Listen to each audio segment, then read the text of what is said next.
Hola, em dic Joaquim Brutau i us parlaré sobre el sisè treball que va tenir que fer l'Hèracles pel rei de Micenes, Euristeo.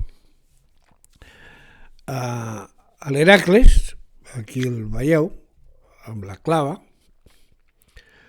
aquest treball el va tenir, era directament relacionat amb els ocells que hi havia a la zona del llac d'Stymfal.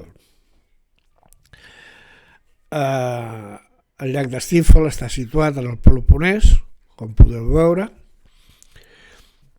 i allà hi havia una sèrie d'ocells que tenien les urpes i el bec de bronze i que n'hi havia molts, eren carnívors, atacaven el bestiar, atacaven a les persones, els seus excrements eren verinosos i feien malbé totes les collites i tots els sembrats, i li van encarregar que eliminés aquests ocells.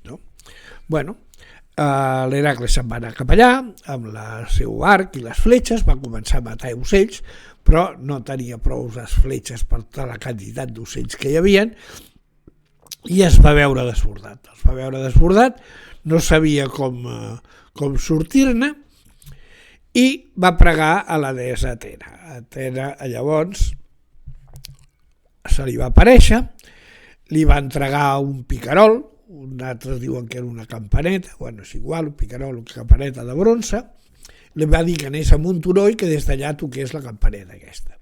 Sí, ell va anar en aquest turó, va tocar la campaneta i els ocells van sortir esparverats, marxar lluny.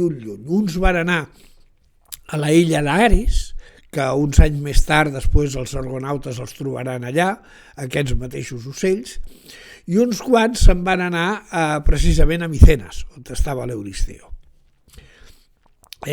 Llavors, l'Hèracles, quan va anar a Micenes a dir-li a l'Euristeo que ja havia fet la feina, l'Euristeo va dir no, que aquí encara n'hi ha uns quants, i estava amagat en el seu refugi, i llavors l'Hèracles va agafar la campaneta aquesta, va tornar-la a tocar allà a Micenes i van sortir els ocells disparats i llavors ja estaven. Es va acabar la cosa d'aquesta dels ocells. I així es va dar per acabat el seu sisè treball. Si us ha agradat, premeu el botó del like i si us interessen més vídeos sobre mitologia, subscriviu-vos.